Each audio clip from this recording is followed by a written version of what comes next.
Nearly 2,000 people have been arrested during Operation Shanela in the Northwest so far during this festive season. Some of those apprehended are wanted for crimes like murder and rape. Northwest Police spokesperson Sabata Mokgwabone joins us now for more. Brigadier Mokgwabone, thank you so much for your time and for joining us this evening. So over the past 14 days, you've arrested 1,900 suspects that have now been arrested. What does this level of activity say about the current state of crime within the Northwest province? Good evening, Kateho, and good evening to the viewers. Now, it is concerning most of that we are arresting almost more than 1,000 people every week. So, as you correctly indicated, this number is actually for 14 days. But this week alone, or in the period, or in the last 7 days, we actually arrested 1,256 suspects. So it is concerning because in as much as we do our best to make sure that we prevent crime, we combat crime, and end up arresting the suspects, the number keeps on increasing of the people that we arrest. So it means that generally people do not comply with the laws, which is something that is, one can say that is concerning, yes. Most certainly very concerning. I mean, if you're saying that in this last week alone, you've arrested 1,256, and I mean, the suspects arrested include individuals involved in very serious crimes, murder, rape, and firearm possession. How do law enforcement agencies prioritize and address these different types of crimes, especially during high-density operations such as this one?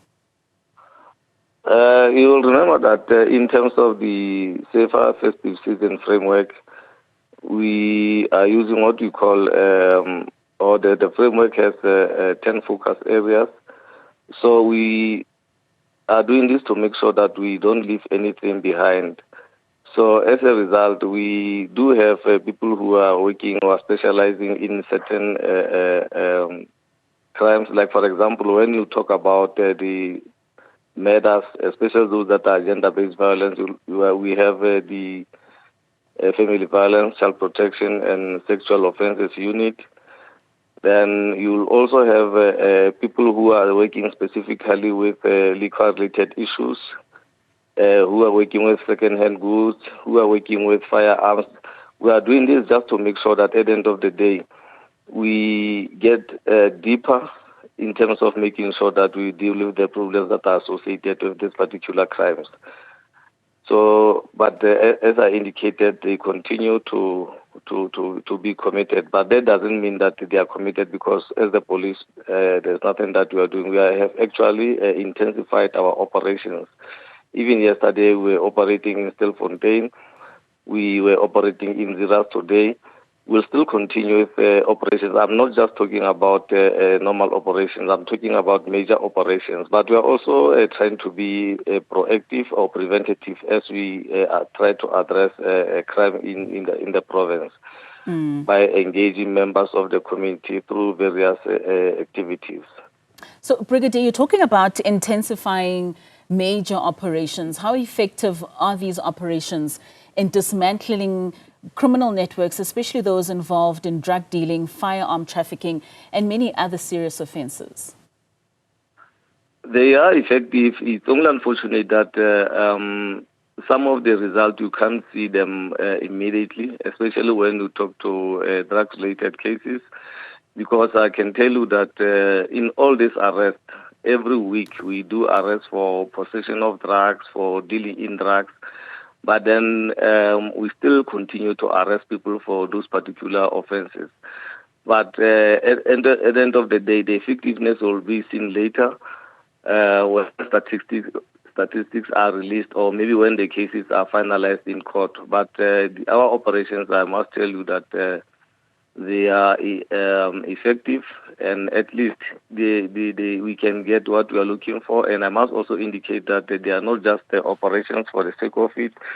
Most of them are intelligence-driven, and they are integrated, meaning that we are working with other role players to make sure that we deal with everything that we come across. And Brigadier, I mean, we've been seeing in the last few days with regards to those escalations in Babong regarding illegal mining. Are there operations within Shanela that are assisting in finding where possibly some of these trucks that are loading the chrome that's mined from Babong are going, or just any of these operations that assist in finding solutions with regards to that illegal mining activity? Yes, indeed. You'll remember that the minister, then the premier and the national commissioner were there on Monday. So they also gave marching orders, but those marching orders were also given to make sure that at the end of the day, we deal with this particular problem. And we hope that soon we'll be able to tell you that what is it that we have achieved in terms of applying or making sure that we comply with the instructions that we're given. And you remember that in as much as we are talking about Babong, we also have illegal mining-related challenges in places like Tlhatlhaganyane, Vedranki, Kurondal. So we are also dealing with all those issues. But we must indicate that the places are vast, so they need more resources, but we are doing our best as the police to make sure that we deal with this particular problem. And talking about the resources that you need, because some of these challenges are quite vast, maybe talk to us about those challenges that law enforcement face, particularly when conducting large-scale operations during a very busy festive period.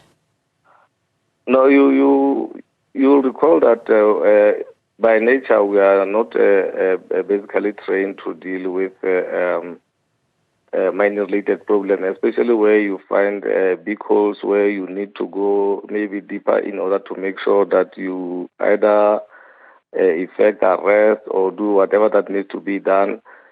You will need assistance of other various entities or departments so that you are, at the end of the day, you are able to effect or to do your job properly. So those are some of the challenges. And remember that these people, they don't just operate anytime, anyhow. So meaning that you will have to make sure that you have enough resources every time or 24 hours to make sure that as and when they try to operate, you are there to make sure that you effect arrest. Those are some of the things that we are actually experiencing. But also, in as much as some of the community members are cooperating, one can say that we don't really need the cooperation that we need from members of the community, because it is apparent that some of the members of the community are actually working with or colluding with those who are conducting these illegal activities. But yes, we are determined as the police that working with other role players and stakeholders, we'll have to make sure that we deal with this particular matter up until we arrest the so-called kingpins.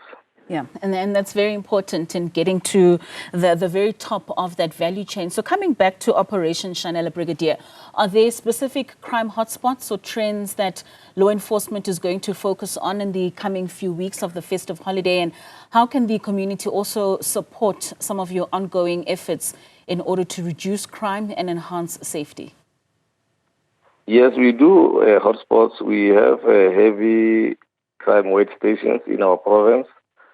But remember that we are also in the festive or holiday season, meaning that in as much as we must concentrate at our hotspots, we have the responsibility to make sure that members of the community are also safe wherever they are. So we are not only concentrating on sports, we generally have to make sure that members of the community, they enjoy their holidays. Yeah, but like you correctly indicated, it is important that as and when we engage with members of the community, creating awareness and maybe sharing tips with them, we expect them to comply, because we are saying this based on experience that we have. Like, for example, people who are going to the automated teller machines or at the banks, they need to be cautious. We know that there are people outside there who are scamming unsuspecting members of the community. So those are things that we expect members of the community to comply as and when we advise them. people who are using the ATMs that are actually remote, we are advising them not to use those ATMs, especially during the night, and then also not to accept assistance from strangers, especially while withdrawing money from the ATMs. There's quite a lot of things that we are talking to members of the community with, and we expect them to take heed and apply the tips that we are sharing with them to make sure that at the end of the day, everybody is safe during this period. Lastly, Brigadier, when you reflect, do you find that there is a reduction in criminal activity in some of the areas where Operation Shanela is active and visible? Yes, one can say that we are making inroads. Like I correctly indicated, it's only a few stations that we are experiencing a problem. But I think this will also be proven or confirmed maybe during the release of crime statistics. Obviously, then it will take a bit of time. But from the look of things, we are making inroads. We are winning. We just need cooperation from everyone so that at the end of the day, we all arrive in 2026 safely. All right. Thank you so much for joining us, Brigadier Mokgwabone. That's the Northwest Police spokesperson, Sabata Mokgwabone, speaking to us there about some of those arrests that have been made during Operation Shanela. And in this week alone, 1,256 arrests have been made.